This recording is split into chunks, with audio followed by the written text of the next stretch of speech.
제204강입니다. 물권법이 435페이지부터 시작하는데 판례는 438페이지에 처음으로 하나 나옵니다. 2000다 4736일입니다.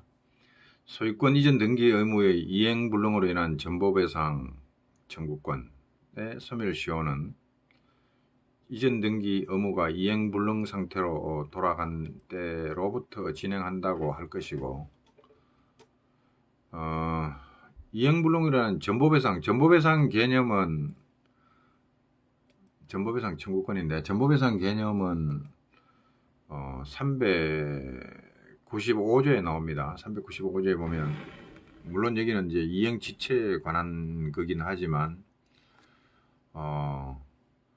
채무자가 채무 이행을 지체한 경우에 채권자가 상당한 기간을 정하여 이행을 최고하여도 그 기간 내에 이행하지 아니하거나 지체 후 이행이 채권자에게 이익이 없는 때는 채권자는 수령을 거절하고 이행에 가름한 손해배상을 청구할 수 있다라고 해놓고 여기다 전보배상이라는 명칭을 붙여놨습니다. 제목에. 그러니까 이행에 가름한 손해배상이 전보배상이다. 이렇게 파악을 할 수가 있겠죠.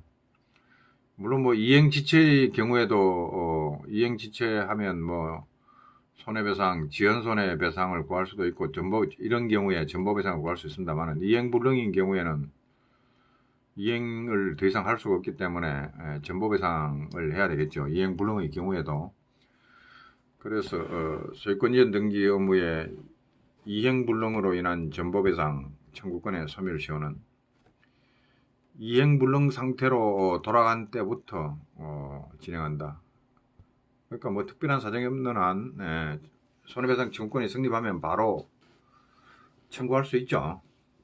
기한에 정함이 없는 채무로 이해가 되고 그럼 바로 청구하면 됩니다. 권리를 바로 행사할 수 있기 때문에 이행불능 상태에 돌아간 때부터 진행된다고 할 것이고, 자, 매매의 목적이 된 부동산에 관하여 제3자의 처분금지 가처분 등기가 기입되어 있다 할지라도 처분금지 가처분 등기, 처분금지 가처분은 보전처분은 채권자와 채무자 사이의 관계죠. 다만 이제 그것을 부동산 등기부에 등기를 해버리면 그것이 제3자에 대한 대항력을 가지는 거죠. 그 대항력의 의미는 뭐냐면 내가 채무자에 대하여 처분금지를 해놨다라는 처분금지적 효력을 가지고 있다. 채무자의 처분에 대하여. 그런 내용을 제3자에 대해서도 주장할 수 있게 되는 그런 효과가 있겠죠. 그래서 처분금지 가처분의 등기가 그러니까 제3자는 대항력을 갖는 겁니다. 기입되어 있다 할지라도 이는 단지 그에 저촉되는 범위 내에서 가처분 채권자에게 대항할 수 없는 그런 효과가 있다는 것일 뿐, 그것에 의하여 곧바로 부동산 위에 어떠한 지배관계가 생기는 것은 아니다. 처분을 금지할 뿐이죠. 그래서 누구라도 가처분 채권자의 권리가 지금 등기가 되어 있기 때문에 가처분 채권자의 권리에 저촉되는 범위 내에서는 그 이후의 처분은 다 무효가 됩니다. 그렇다 하더라도 가처분 채권자에게만 대항할 수 없지, 그것이 그 처분금지 가처분 등기가 부동산의 어떤 지배관계를 만드는 것은 아니다 이거죠.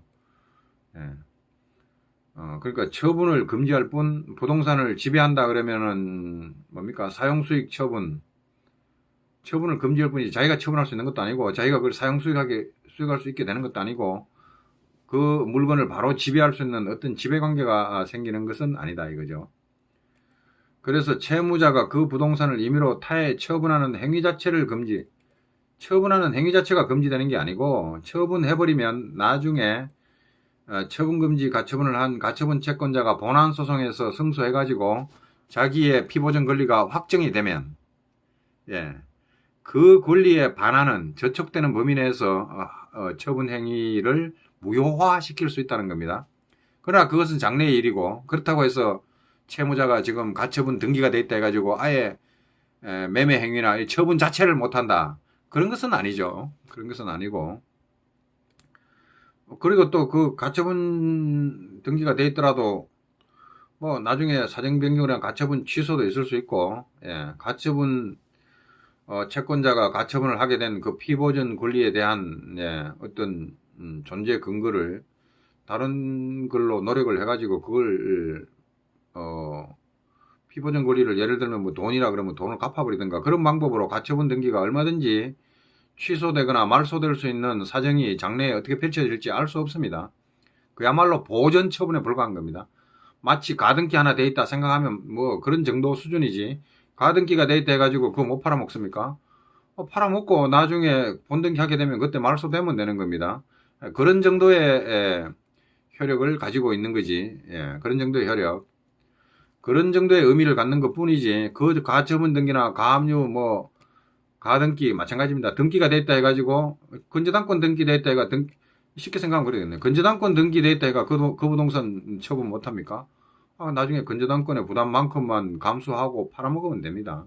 마찬가지입니다. 가처분 등기로 인하여 바로 계약이 이행불능이, 소유권 등기 의무 같은 게 이행불능이 되는 것은 아니고, 예. 뭐 가처분 붙어 있다, 가등기 붙어 있다, 예, 건저당권 붙어 있다, 그렇게 해가지고, 그렇다 해가지고 매도인이 매수인에게 소유권 등기 의무가 바로 이행불능이냐? 이행불능 아니죠. 그거 해결하고 넘겨주면 됩니다. 완전한 소유권을 이전해줘야 되지만, 그거 해결하고 넘겨주면 되지. 이행불능은 아니죠. 이행불능은 아닙니다. 자, 아니고 제3자 앞으로 소유권 이전 등기가 격려되는 등, 예, 이행불능이 되려 그러면 소유권이 제3자 앞으로 넘어갔다. 야, 이거 참 돌이킬 수가 없네. 이런 정도로 사회거래의 통념으로 판단합니다. 자, 이 정도 되면 우리는 이행이 불가능해졌다고 봐야 된다라는 사회 통념상의 어떤 법적 평가죠. 그런 평가에 따라서 계약의 이행이 극히 곤란한 사정, 이게 뭐 절대적 불능, 물리적 불능도 아니고 사회 통념상 불능입니다. 야, 이 정도면 이거 불능이라고 보자 하는 우리 사회 통념에 따라서 판단하는 거기 때문에, 계약의 이행이 지극히 곤란한 사정이 발생하는 때, 예를 들어서 제3자 앞으로 소유권을 넘겨줘 버렸다. 이거 어떻게 대물리 올 거예요? 물론 열심히 노력하면, 예, 몇 배로 주고 도로 사가지고 줄 수도 있죠. 그러나 그 정도 되면 이행이 지극히 곤란해졌고 사회 통념상 이행 불능이 됐다고 평가를 해야 됩니다. 예, 그렇게 평가하는 거지, 가처분 등기 돼 있다, 이 정도 가지고 이행 불능이 되는 것은 아니다, 이런 취지죠. 예, 그 정도로 이해하면 되고. 자, 그 다음에 439페이지에 2000다 상구 582가 나옵니다. 일물일권주의 원칙. 예, 일물일권주의 원칙이라는 거는 우리 민법에 뭐 규정이 되어 있는 게 아니고, 예, 민법에는 185조 물권법정주의 나와 있죠. 일물일권주의는 그 교재에 보면 나와 있죠. 공시를 위한 겁니다. 배타성을 가지는 물건인데 이게 명확하게 이 범위가 공시가 돼야지, 뭐 물건 하나에 소유권이 10개도 있고 15개도 있고, 뭐 물건 반 쪼가리 소유권이 하나씩 있고 막 이런 식으로 무질서하게 있으면 공시 자체가 안 되고 안 됩니다. 물건이 굉장히 강력한 배타성을 가지는데 이게 뭐 범위가 특정도 안 되고 말이야. 그런 공시, 예, 거래 안전을 위한 공시의 원칙상 하나의 물건에 하나의 권리가 존재해야 된다, 이런 원칙이 아마 공시의 요청 때문에 나왔을 거라고 보입니다. 그래서 일물일권주의 원칙상 하나의 물건 위에 하나의 권리가 성립해야 한다, 이런 원칙이죠. 예외는 많습니다. 원칙인데 물건의 일부분 구성 부분에 물권이 성립할 수 없는 것이다. 일물일권주의 원칙에 따르면 그렇죠. 물건 한 개의 단위로 소유권 하나가 성립, 특히 소유권에 적용이 되죠. 일물일권주의. 물건이 성립할 수 없는 것이어서 구분 또는 분할의 절차를 거치지 아니한 채, 구분 또는 분할의 절차를 거쳐버리면 물건의 단위가 여러 개로 나눠지니까 거기에 또 일물일권주의 적용해가 하나의 소유권을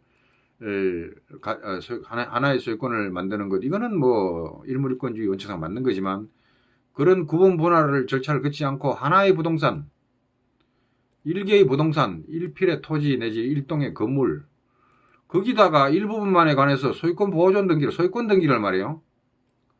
이 지분 등기도 아니고 소유권 보존 등기를 한다거나 하나의 부동산에 관하여 격려된 소유권 보존 등기 중 일부만 말소하는 거, 이거 안 됩니다. 근데 이건 됩니다.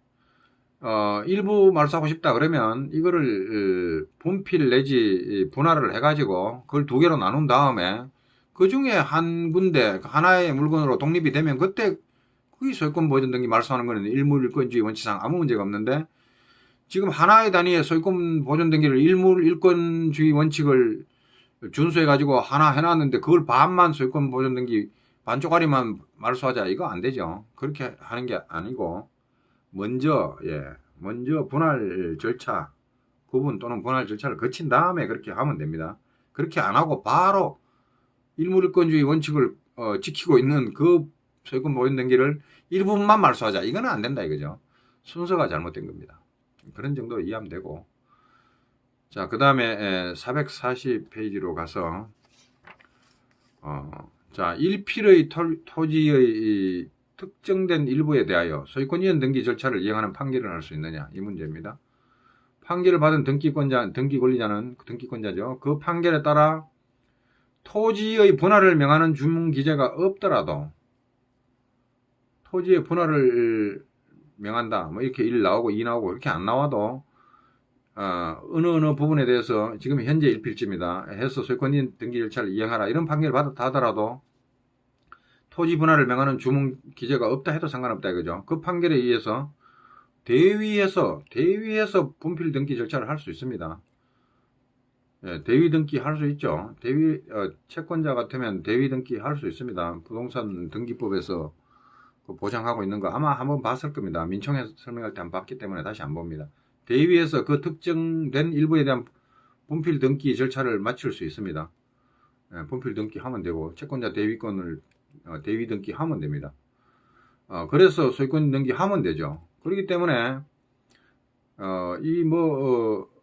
판결의 토지 특정 일부에 대하여 등기부의 등기 기록에 1필의 토지 특정 일부분만 보존 등기 해달라 이거는 일물일권주의에 위배되지만 판결을 이렇게 내리는 거는 상관없죠. 판결은 앞으로 등기부가 아니고 판결문입니다. 판결문은 일부에 대해서 이행하라라고 하더라도 분할 절차를 걸쳐가지고 일부를 특정한 다음에 한 개의 물건으로 만든 다음에 실현하면 됩니다. 얼마든지 가능합니다. 그렇기 때문에 분필 등기 절차를 대위 등기로 해가지고 소유권 등기 하면 되기 때문에 토지의 분할을 명함이 없이 1필의 토지 일부에 관하여 소유권 등기 절차 이행을 명한 판결을 집행불능이라고 할 수 없다.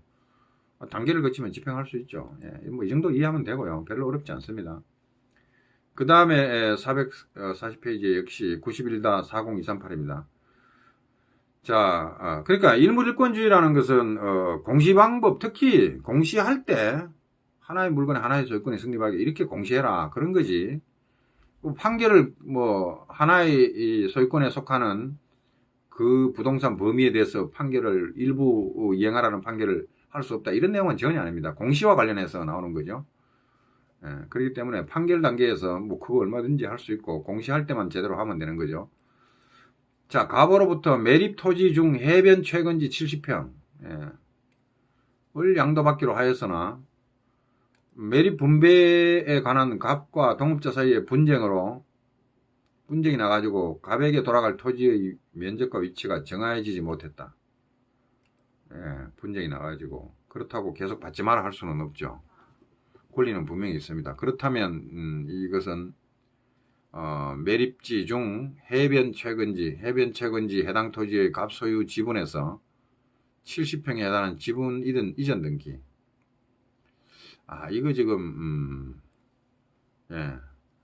고지고대로 하면 70평을 분할을 해가지고 위치를 특정 지어서 분할을 하든지 어떻게 정리를 해가지고 70평을 딱 받아야 되는데 지금 분쟁이 나가지고 지금 이 위치가 정해지지 못했습니다. 자, 이런 상태라면 70평에 해당하는 지금 큰 평이 하나 있겠죠. 한 500평짜리 하나 있겠죠. 그 중에 70평에 해당하는 지분 이전 등기를 구하면 된다. 이거 정확한 근거가 뭔지 모르겠는데 그렇게 하는 게 합리적이 아니냐. 그러니까 이거는 의사 해석을 그렇게 해버린 것 같아요. 해변 최근지 70평. 꼭 70평을 반드시 특정해서 그렇게 안 받으면 안 된다. 그런 의사라기보다 그 정도 값어치의 땅을 양도받기로 했다. 이런 정도의 의사 해석이 이루어진 게 아닌가 싶은데, 이 또 근거 조문을 안 보고 싶네요. 무슨 근거 조문을 들어가지고 저렇게 판단을 해버렸을까? 1번이죠. 민법 제105조, 186조. 186조는 뭐 등기하라는 거고, 105조, 그 의사에 의한다 이건데, 민법 105조는 105조에 근거해서 그렇게 판단했네요. 민법 105조. 예, 민법 105조는 이건데, 법률행위의 당사자가 법령 중에 선행한 풍수 기타 사실과 관계없는 규정과 다른 의사를 표시한 때, 결국 의사 해석의 문제로 봤나? 이거 어렵네요. 근거가 뭐냐? 뭐 그렇게 하는 게 합리적이란 이해는 되는데, 그 근거가 뭐냐 이거죠. 이건 뭐 별로 근거도 안 들었습니다. 70평에 해당하는 지분의 이전 등기를 구할 수 있다고 판단하는 바, 위 약정의 경위와 내용에 비추어 원심 의와 같은 판단은 옳다. 여기 나오네요. 거기에 계약 해석에 관한 법리. 그러니까 계약 해석에 관한 법리니까 당사자의 의사가 그런 거다. 이렇게 의사 해석을 한 것 같아요. 그러니까 70평을 받는다. 이게 의사 해석을 해보면 꼭 70평을 이거 하나의 필지로 꼭 분할을 한 다음에 그걸 내 단독 소유로 갖는다. 이런 의미라기보다 그 정도 값어치의 땅을 달라. 이게 양도하기로, 이게 그런 의사였다고 보면 70평에 해당하는 지분 이전 등기를 인정할 수 있을 것 같습니다. 의사 해석의 문제다. 법률행위의 해석의 문제다. 그렇게 보입니다. 그렇게 해석할 수 있다. 이렇게 갑시다. 자, 그 다음에 2010-75648입니다. 1필의 토지의 특정된 일부에 대하여 소유권 보존 등기의 말소를 명하는 판결을 받았다. 1필의 토지의 특정한 일부에 대해서 판결은 나올 수 있습니다. 이거를 등기 신청을 할 때 이렇게 하면은 당연히 깍하죠. 그러나 판결은 이리 받으면 그 절차를 밟아서 구현을 하면, 실현을 하면 됩니다. 받은 등기 권리자는 그 판결에 기하여 그렇죠. 분필 등기 절차를 거쳐버리면 되잖아. 판결은 이렇게 나와도 상관없어요. 최종적으로 공시할 때 일물일권주의가 지켜지면 되는 거죠. 공시할 때. 그러니까 분필 등기 절차를 마친 후 소유권, 분필 등기 마치면 이제 두 필로 나눠집니다. 그러면 이제 일물일권주의에 따라서 그 중에 하나 소유권 보존 등기 말소하라. 이거 얼마든지 할 수 있죠. 그거 가능하다. 그래서 1필의 토지의 특정 일부에 대하여도 소유권 보존 등기 말소를 구할 수 있습니다.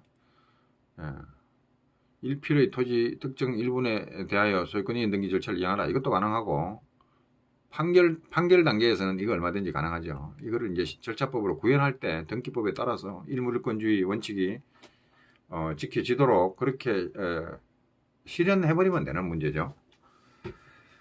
자, 그 정도로 보고, 자, 다음은 92-15574입니다. 구건물 멸실 후에 신건물이 신축되었고 구건물과 신건물에 동일성이 없다. 이게 문제죠. 동일성이 없으면 멸실 등기하고 보존 등기해야죠. 구건물과 신건물이 다른 건물인데 구건물의 등기가 신건물을 공시하고 있다? 그건 안 됩니다. 그건 안 되고, 멸실된 구건물에 대한 건재당권 설정 등기 무효입니다.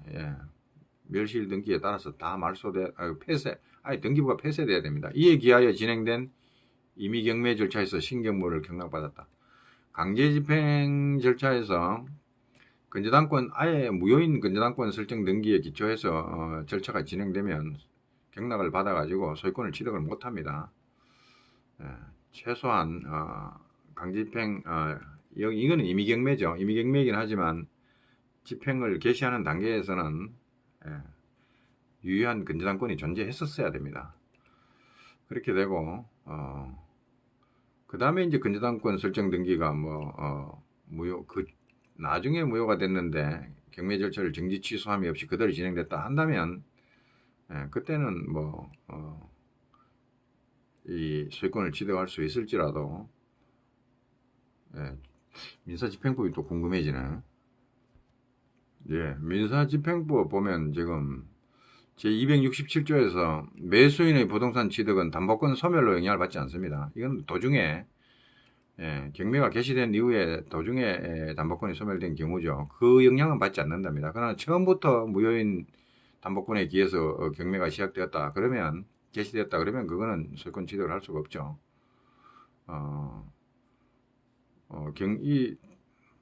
경매 절차 담보권이 없거나 소멸되었다는 취지 이런 게 중간에 소멸이 되면 경매 절차를 정지 취소를 해야 됩니다. 그건 안 하고 그냥 넘어갔다 이렇게 되면 매수인의 부동산 취득은 담보권 소멸로 영향을 받지 않고 취득을 해버립니다. 자, 이런 식의 문제가 있고, 그런데 이거는 이제 아예 처음부터 구건물에 대한 근저당권 설정 등기니까 이 무효인 등기에 근저당권에 기해 가지고 이미 경매가 시작이 개시됐기 때문에 이거는 신건물을 경락받아도 취득할 수가 없죠. 그렇게 이해가 됩니다. 자, 그 다음에 441페이지에 가면 민법 제185조 민법 제185조는 물권은 법률 또는 관습법에 의하는 외에는 임의로 창설하지 못한다고 규정하여 이른바 물권법정주의를 선언하고 있고, 이거 뭐 너무도 뻔한 얘기라 하더라도 조문을 봐야죠. 민법 제185조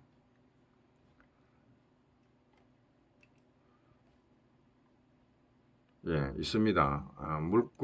물권은 법률 또는 관습법에 의하는 외에는 임의로 창설하지 못한다. 이게 물권법정주의죠. 이게 물권법정주의고 조문 있고, 이 물권법의 강행법규성은 이를 중역으로 하고 있다.